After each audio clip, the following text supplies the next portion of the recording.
Yo, what up, folks? What's this? Kia Rio customer complaint is, of late she feeling like the vehicle is holding back, so she wasn't sure exactly, what's going on, right? So I asked if I could take a look at it.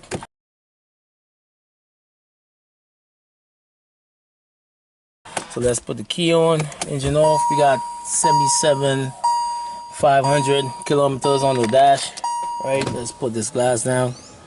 Let's get some air in here. Right, so basically she said that she was driving and of late she feel like the vehicle is just like holding back on her, right? So she's not sure exactly what's going on. So let's put the scan tool on it and see exactly what's going on. So this is a 2019, right? 1.4, right? This is a Kia Rio. Let's do an auto scan. Okay, so while we're waiting for that scan to go through, all right, let's just do some checks. So the oil is fresh, right? Let's check the air filter. Air filter was replaced. All right, then I gotta fix this. All right. So you gotta ask yourself what exactly is causing this vehicle to hold back. Is it like coil, plugs, which is rare in these vehicles? What do we have here? We got the EPS. Let's see what the fault code is. See, the battery is like 10.6. Why is that? Let's read this. If you got a fresh battery, the battery is not supposed to be reading that low. We also see in the flashing. But that's because I'm in the system. Let's go into report. In fact, let's confirm this. Let's save this. Okay, so we got that saved. Let's see exactly, is there any freeze frame? No. Just letting me know that I have a low battery, right? But just letting you know that you got C1102, low voltage. It dropped basically down to a 9.5. Poor connection, or is it a faulty HECU? I'm not sure what that is either. As I said, it doesn't really say much here, right? So let's come out of there. I believe probably before they replace the battery, it triggered that code. So we're going to clear this. I got it saved. So if it comes back up, then I would go after it. But I'm not sure why I'm seeing 10.5 volts right here. When is a good battery? Okay, let's go into engine, right? So we're gonna read any data, nothing. Alright, so let's do a data stream. Alright, so let's start the vehicle up while we're monitoring some live data. And we definitely heard the battery crank like real low. And we saw the voltage was like 8 point something real quick, and then it went up to like 14. I'm not seeing, like, if you have misfire counters, I'm seeing everything good on cylinder 1, 2, and 3. Let's rev this and see what's going on. Okay. I'm not sure what I'm supposed to see on this ignition retard. Cylinder 1 and 2 saying minus 1.5 degree. So let's graph and see if we see anything with the misfire cone.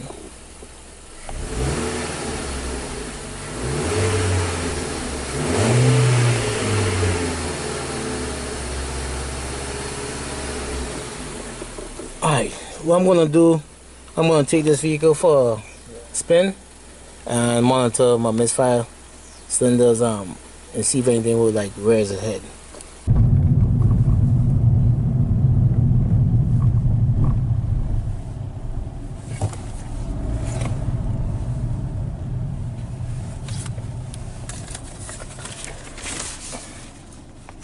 Right, so it definitely look like we having some issues with this charging, because right now I'm at 12.93.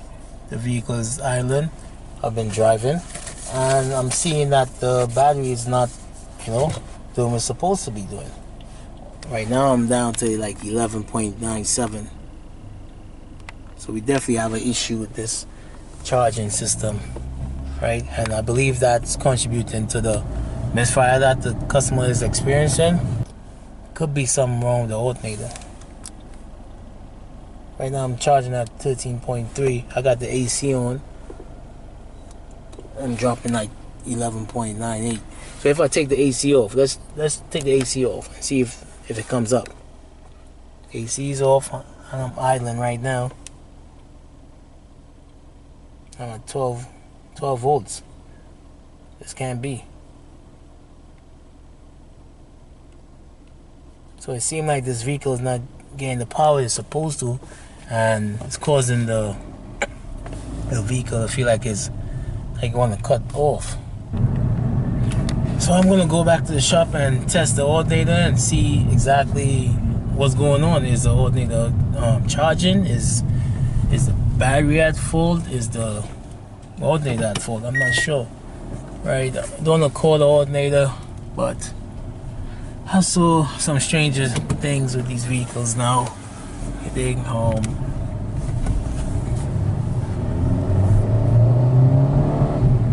So I just opened up and I'm at 13 volts. Crazy. So I'm getting like a voltage drop somewhere. So I'm just like parked right here, idling, and it's dropping to like 12.5. Alright, so I'm gonna put a multimeter on this and see exactly what voltage I'm getting from the battery to the vehicle. So let's pop the hood and see what's good. Alright, so we're gonna do our checks right at the battery post. Let's make sure they're not slacked or anything like that. So I saw where the sensor and all was like faulty, which is the temperature sensor. And let's see where's the AC. We could do a voltage drop test from here to the battery. Alright, so we got the vehicle idling right now with no load on, AC is off. I'm idling at least 14.6, 14.5, right? So I believe the customer said that when she purchased the battery, they installed it and they basically wrote 13.7 as a charging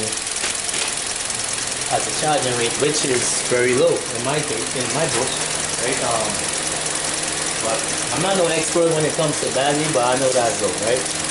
So we just gonna do some test right here. I'm gonna put it on, give a voltmeter out, and I'm going to just put it right here. I'm not sure exactly if you can see it, but let's take my word for it. Matter of fact, let's put it here. Alright, so I gotta check my leads.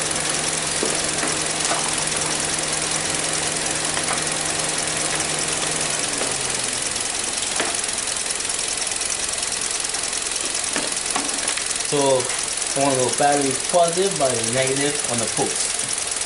So I'm reading 14.2. When the scan code is reading 14.6. Which one is telling the truth?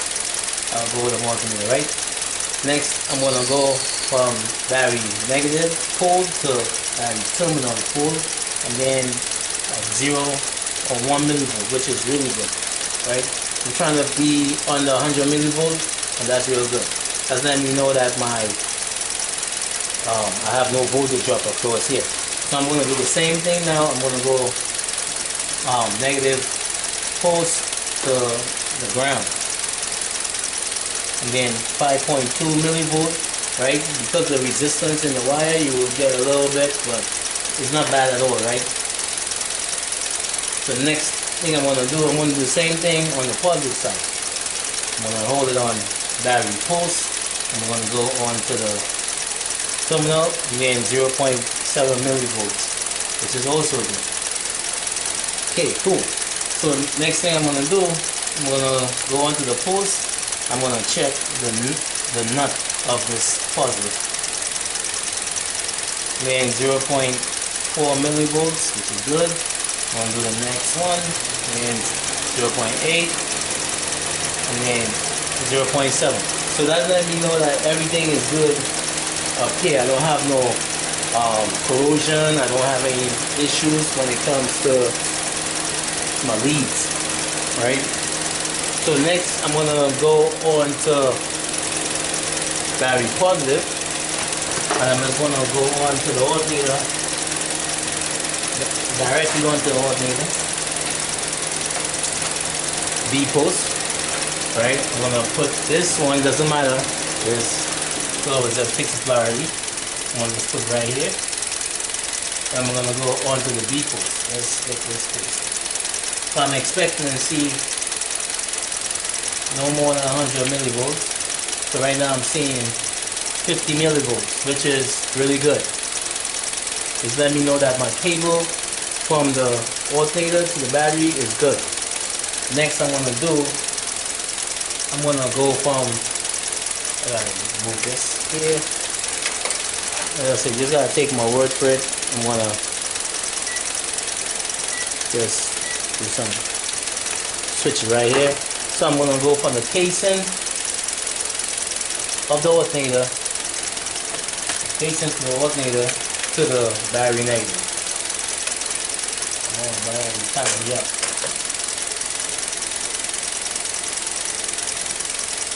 So I'm getting like 14, 18 millivolts, which is good also. So right now I'm charging, it's charging, but why is it like dipping out when I'm driving? So what I'm going to do next is take the vehicle off, and I'm going to monitor the battery voltage. Right, so right now the scan tool is saying 13.53, right, on the volts. So let's see what this is reading here. So I'm reading 13 volts and reading 12.9. Right, so what I did off camera was load test the battery, and I also checked the AC ripple on this alternator, and everything was good, right? So I made a recommendation to the customer that they take it back to the shop that they purchased the battery at and let them check it, and she did that, right? And then she returned and said, they said same thing, all is well. So my next suggestion was, let's unplug the battery temperature sensor and see how it charged, right? Because this battery sensor right here is basically an input to the ECM to know how much current is coming back to the battery, right?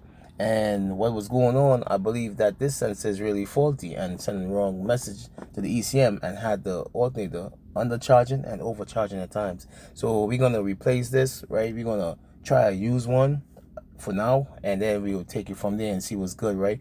And I believe this is a YB. So I got to make sure and get the right battery temperature sensor, as it's not going to work. So let me get my hands on one, and let's do some tests over and see what's good. Alright, so what we're going to do next is remove this battery pole, and we're going to swap this battery sensor out. Let's see if we can get it off.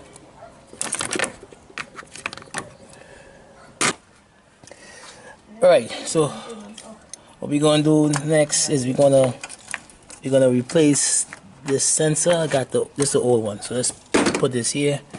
Right, earlier you saw that when I plugged it in, I was getting the voltage up to 13.8. So let's see what's going on when I put this use. I'm gonna put a use one on. I mean, it's not that critical, right? So let's secure this, put the battery back on, plug the lead back in. Right, there's two wires. This is using the LIN bus signal, and let's see what's going on. Okay, so I'm getting 12.7 volts right now. So let's start the vehicle up. I'm seeing 12.9 on the scan tool. Let's try to see if we can, if the vehicle is gonna charge. All right, so you start right up. We got the ABS light still on due to the rear ABS sensor. And let's see what's going on here. 12.8, 12.9, 13 volts. Alright, it's reflecting what I'm seeing here also. Okay, that's what's up.